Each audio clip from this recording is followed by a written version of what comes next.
We've been reporting on the massive trove of documents that have come out from the inner circle of Wisconsin Governor Scott Walker, the inheritor of GOP establishment frontrunner mantle in the wake of New Jersey Governor Chris Christie's demise. The problem, as we've noted, is that Walker's got his own baggage. Now, we've been going through these emails, and there have been some that suggest that Walker knew more than he let on about the mixing of official governing and campaigning that some of his staff were convicted for because, well, that is illegal in Wisconsin. But to my mind, the most damning documents are these ridiculous right-wing email forwards that were sent amongst his staff, particularly this one. This morning, I went to sign my dogs up for welfare. At first, the lady said dogs are not able to draw welfare, so I explained to her my dogs are mixed in color, unemployed, lazy, can't speak English, and have no frigging clue who their daddies are. Expect me to feed them, the email continues, provide them with housing and medical care, and feel guilty because they are dogs. So she looked in her policy book to see what it takes to qualify. My dogs get their first checks on Friday. Damn, this is a great country. Well, Joan Walsh had a great piece today in Salon that shows precisely why this kind of thing matters. You may be thinking, okay, yes, it's offensive, but it's a private email from a deputy chief of staff. Here's why it's important. At the same time that Walker's staff were sending those hate-filled emails, Walker's staff were campaigning to govern the entire state of Wisconsin, which spends more than $1 billion on its state food stamp program alone. And that helps feed nearly 1 million people a month.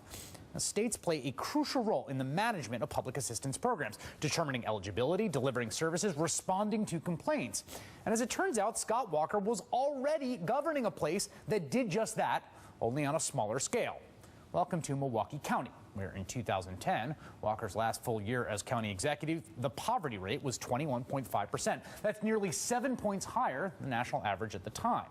Well, how would you predict a government that has its top staffers sending around an email like this? How would you predict they perform when it comes to actually delivering necessary services like food, healthcare, and childcare benefits? Well, if you guessed poorly, you are correct. The ugly truth, it was disastrous. In fact, so bad, the Walker administration was sued for their performance. Here are some numbers from Walker's 8 years as Milwaukee County executive. According to a state memo, only 5% out of hundreds of thousands of calls to the Public Assistance Office were answered every month. A direct result of Walker understaffing those offices. Only 30% of benefit applications were processed within the required 7-day time frame, making some families wait weeks or even months for aid they urgently needed. Nearly 2/3 of people who were denied food or health care benefits were approved upon appeal.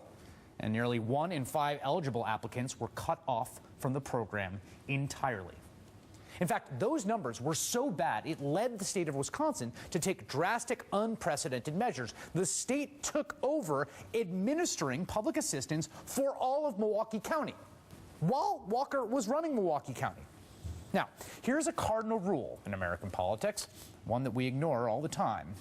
Do not elect people to run a government who demonstrate a fundamental contempt for what that government does. Do not put people in charge of the mechanisms of the state, of the administration of its social services, who hate it to begin with in the first place and who bear contempt for its beneficiaries. I do not know how many times we have to learn this lesson, but there it is in black and white. And the people of Milwaukee County learned that lesson before the entire state of Wisconsin had to.